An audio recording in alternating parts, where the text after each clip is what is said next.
Setelah klan Yao pergi, Xiaoyan kemudian berjanji kepada Abah Yolo dia akan menemani gurunya itu untuk mendapatkan keadilan di klan Yao, namun sebelum itu dilakukan mereka terlebih dahulu harus menemukan Demonic Lotus Flame.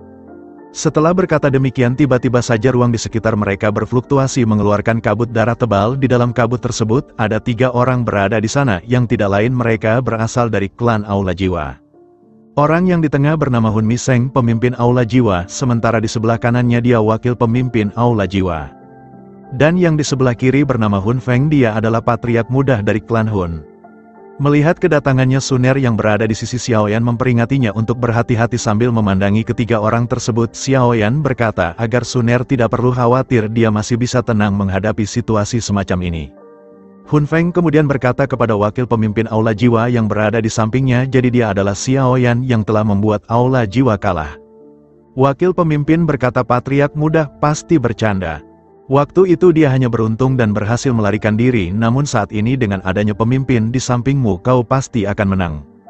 Setelah itu di sini pun Hun Feng membuka kain yang menutupi kedua matanya dan terlihatlah bola mata yang begitu merah serta diselingi dengan hitam pekat di pinggiran kedua bola matanya yang langsung menatap ke arah Xiaoyan, dan dia juga melihat terdapat 5 jenis api surgawi yang berada di tubuh Xiaoyan. Dia pasti telah berkultivasi dengan teknik pembakaran yang didapatkan Yao Chen di reruntuhan kuno sehingga dia mampu mengontrol beberapa jenis api surgawi tanpa penolakan. Aku tidak sebagus dia dalam hal mengontrol api surgawi, tetapi dia tidak sebagus aku dalam hal membunuh. Setelah mengatakan itu Hun Feng dia bertanya kepada pemimpin Aula Jiwa Hun Miseng, apa kau ingin menyerang mereka?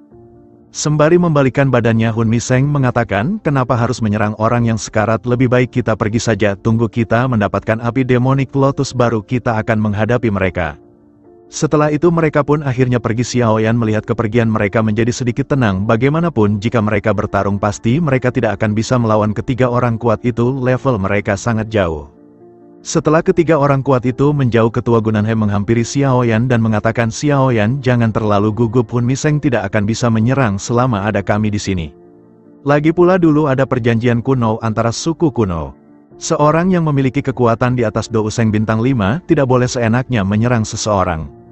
Yao Chen yang berada di samping Xiaoyan mencoba menenangkan Xiaoyan, tinggalkan sisanya pada kami, kau fokus saja menaklukkan Demonic Lotus Flame. Di sini pun Xian merasa heran, ini sangat aneh, Aula Jiwa biasanya selalu membawa banyak orang tetapi kali ini hanya membawa 3 orang saja. Tidak hanya Xian, Qingling yang berada di sampingnya sama bingungnya, dia pun berkata mereka bertiga sangat kuat, mereka bertiga bisa saja dengan mudah mengalahkan ribuan orang.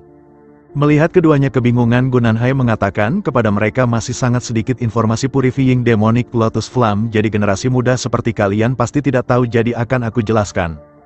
Dulu Demon Sein menyegel purifying Demonic Lotus Flame, kau harus memasuki ruang segel untuk mendapatkan Demonic Lotus Flame. Tetapi selama ribuan tahun ruang segelnya sudah menjadi sarang naga, bahkan seorang Banseng akan sulit untuk bertahan di dalamnya. Mendengar perkataan itu Guqian menambahkan bahwa ada banyak orang dari semua klan yang berada di tingkat Banseng telah mati. Jumlah tidaklah penting untuk menaklukkan Demonic Lotus Flame, akan lebih baik tidak membawa banyak orang agar dapat menghindari pengorbanan yang tidak perlu. Semua orang jelas merasa ini akan sulit untuk dilakukan, itu artinya kami semua tidak bisa membantu Xiaoyan kecuali kekuatan kita berada di ranah Banseng. Mendengar itu Xiaoyan kemudian bertanya bagaimana jika api yang membuka segelnya. Saat mendengar itu seorang pria dari klan api bernama Huo Xiang mengatakan, aku tahu jawabannya, meski api bisa membuka segelnya, selama segelnya masih bisa dipertahankan. Segelnya akan otomatis menyerap energi surga dan bumi untuk memperbaiki bagian yang rusak, dan segelnya akan terus menahan api Demonic Lotus. Jadi kesimpulannya api Demonic Lotus tidak akan bisa keluar lagi.